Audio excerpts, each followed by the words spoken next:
क्योंकि एक तरफ तो मुज़ाकरात की पेशकश करी है पाकिस्तान तहरीक इंसाफ और दूसरी तरफ सिविल नाफरमानी की तहरीक चलाने की भी धमकियां दे रही है।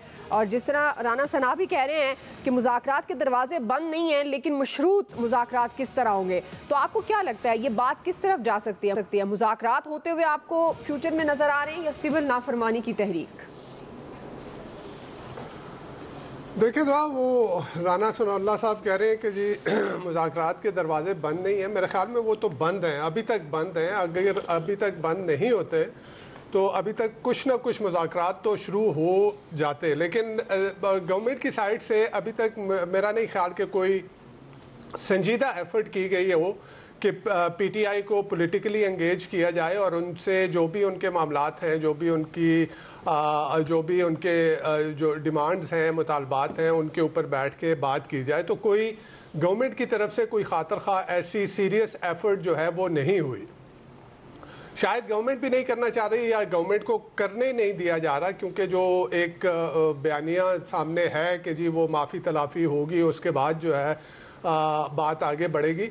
तो देखिए एक चीज़ तो है कि आप गवर्नमेंट जिस तरह से एक ऑटोक्रेटिक तरीके से डील कर रही है ना, ये एक सिविलियन ऑटोक्रेसी है, ये एक सिविलियन आमरीत की तरह से जो है वो बिहेव कर रही है।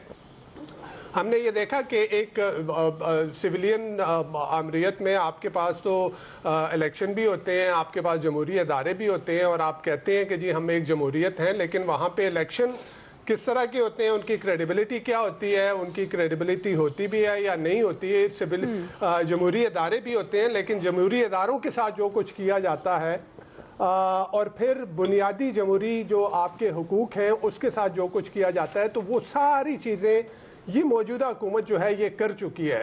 हमने इलेक्शन भी देखा, फरवरी का इलेक्शन भी सबके सामने है। उसके बाद जिस तरह से अदलिया को कंट्रोल करने की कोशिश की गई, जिस तरह से पार्लिमान को जो है उसको रबर स्टैम्प बनाने की कोशिश की गई, जिस तरह से बुनियादी जो आपके डेमोक्रेटिक राइट्स हैं, फ्रीडम ऑफ असेंबली है, फ्रीडम ऑफ स्पीच है, उसको जिस तरह से वायलेट किया गया, तो ये एक ऑटोक्रेटिक गवर्नमेंट का जो है उसका खासा होता है।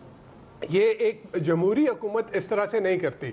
और फिर जब आप ऑटोक्रेटिक होते हैं ना, तो फिर हमारे सामने मिसाल अभी आपने कल ही देख लिया शाम में बशर अल असद जो था वो एक ऑटोक्रेट की तरह से डील कर रहा था। देखें एक जमहूरी मसला था, अपोजिशन की तरफ से जो है वो इश्यूज उठाए गए थे। अगर उस वक्त ये अपोजिशन के साथ बैठ के जो है वो बातचीत होती, कोई गिव एंड टेक होता, तो शायद आज कल जो कुछ हुआ है ये शायद ना होता। मैं शायद की बात कर रहा हूँ। जी जी।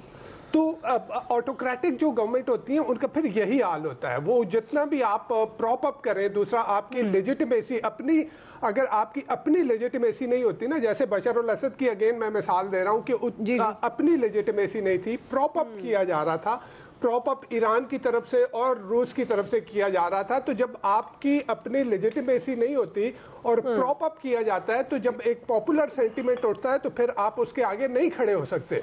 फिर आपको मैं दूसरी मिसाल दूं, इससे पहले जो बांग्लादेश में हुआ, बांग्लादेश में भी शेख हसीना जो थी उन्होंने ऑटोक्रेटिक तरीके से जो है वो अपोजिशन को दबाने की कोशिश की। उन्होंने जो बुनियादी जो जमहूरी आपके राइट्स हैं उनको वायलेट करने की कोशिश की, उनको दबाने की कोशिश की। और फिर यानी उन्होंने तो पूरे सिस्टम के अंदर जो है अपने लोग जो है उनको दाखिल कर दिया था। लेकिन क्या हुआ, आप जब अवाम उठी तो फिर वो शेख हसीना उनके सामने नहीं ठहर सकी। तो मेरे ख्याल में इस गवर्नमेंट के लिए भी इनमें वाज़े निशानियां हैं कि अगर आप अपोजिशन को घुटनों के बल लाने की कोशिश करेंगे, आप अगर जमहूरी मसले को जमहूरी तरीके से जो है वो टेबल टॉक के जरिए नहीं हल करेंगे, आप अपोजिशन को राइट ऑफ करने की कोशिश करेंगे, तो फिर खुदा न खासा जो कुछ सीरिया में हुआ, जो कुछ बांग्लादेश में हुआ या जो कुछ श्रीलंका में हुआ, तो अगर आप जमहूरियत पे यकीन रखते हैं तो फिर आप मुल्की मफादात के लिए, for the greater good of the country, for the greater good of 24 crore आवाम, आप बैठे, आप अपनी अना को साइड पे रखें, आप बैठ के उनको घुटनों के बल लाने की बजाय उनके साथ बैठ के मुज़ाकरात करें। ادروائز ہوگا یہ کہ ٹھیک ہے آپ نے ان کا لانگ مارچ بھی ناکام ہو گیا, آپ ان کی سول ڈس اوبیڈینس بھی ناکام ہو جائے گی, لیکن ایشو کیا ہے کہ اس پورے دور کے اس پورے ٹائم کے دوران ملک میں پولیٹیکل انسرٹینٹی رہے گی, اور پولیٹیکل انسرٹینٹی رہے گی تو جو آپ کا بڑا آبجیکٹو ہے اکنامک سٹیبلٹی سے جو ہے وہ گروتھ کی طرف جانے کا, وہ پھر اچیو نہیں ہو پائے گا. ٹھیک ہے جی. عامر صاحب ظاہر ہے بہت سارے مسائل خاص طور پر معیشت کو بہتر کرنے کے لیے, ملک میں سیاسی استحکام لانے کے لیے مذاکرات ہی واحد حل ہے, لیکن ابھی پاکستان تحریک انصاف کی جو ہمارا بنیادی سوال بھی ہے, ایک طرف تو وہ کہہ رہے ہیں کہ انسان ہو یا فرشتے مذاکرات کے لیے تیار ہیں, پھر وہ کہہ رہے ہیں کہ جو ہمارے مطالبات ہیں اگر وہ نہ مانیں گے تو سول نافرمانی کی طرف جائیں گے. اب رانا ثنا بھی کہہ رہے ہیں کہ مشروط مذاکرات کی بات ہو رہی ہے, تو آپ کو لگتا ہے کہ آنے والے دنوں میں آپ کا تجزیہ کیا کہتا ہے, حالات سول نافرمانی کی طرف جا سکتے ہیں یا مذاکرات کی ٹیبل پر بیٹھ جائیں گے؟ یہ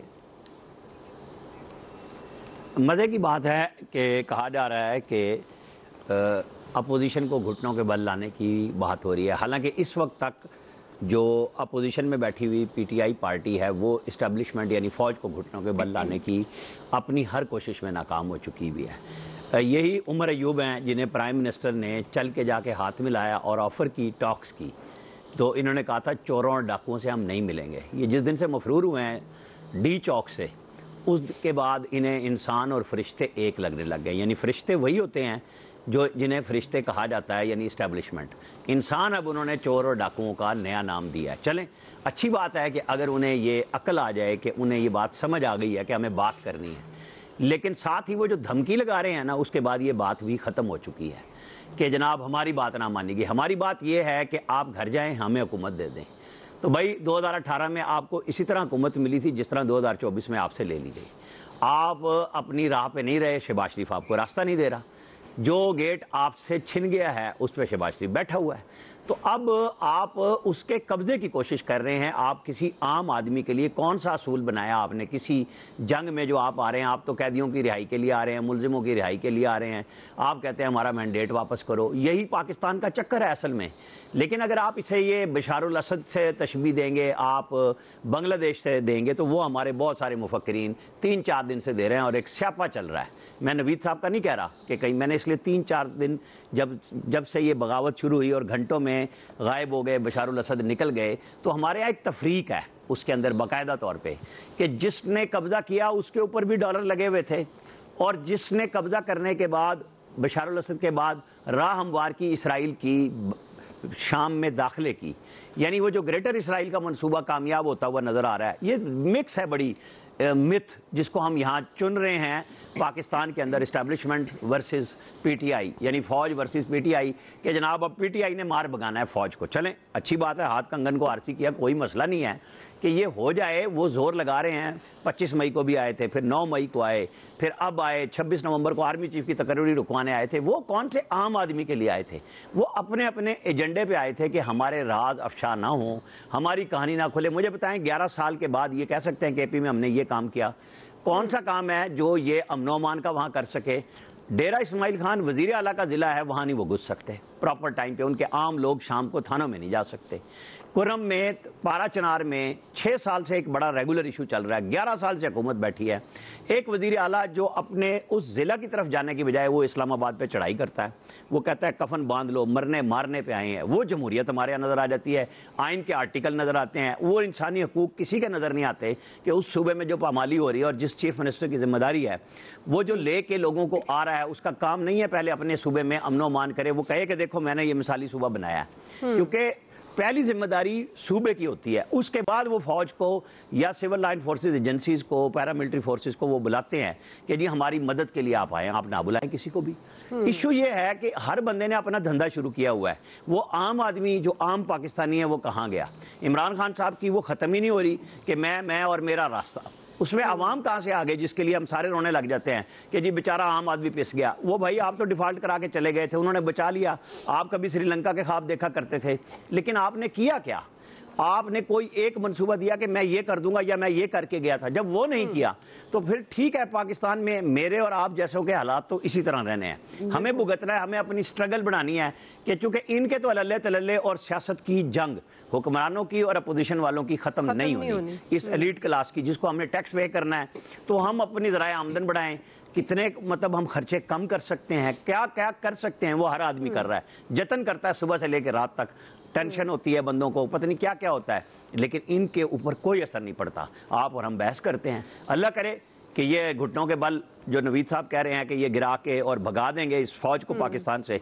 पता नहीं वो मुअम्मर कदाफी को भूल गए जहाँ फौज नहीं थी। बड़ा मजाक आर्मी चीफ का उड़ाया जा रहा है जब वो कहते हैं कि लीबिया को देख लो और शाम को देख लो। तो क्या हो रहा है जब फौज मजबूत ना हो, पाकिस्तान के बॉर्डर अगर खुदा ना खास्ता ना हो, तो आपका जो मुखालिफ इंडिया में दुश्मन बैठा हुआ है वो तो बार बार कह रहा है कि हमें तो ज़रूरत ही नहीं पड़ रही कुछ करने की, कि ये तो पाकिस्तानी खुद कर रहे हैं। जी फैसल साहब, वैसे ये बात तो दुरुस्त है, ये आपस की बातों में, आपस के मामलात और आपस के मफादात के चक्कर में आवाम को तो भूल ही गए हैं बिल्कुल, चाहे वो हुक्मरान तबका है और अपोजिशन भी अपनी मामलात और मसाइल पर बात करती है। ऑल्दो अपोजिशन का की जो जॉब है वो बहुत ही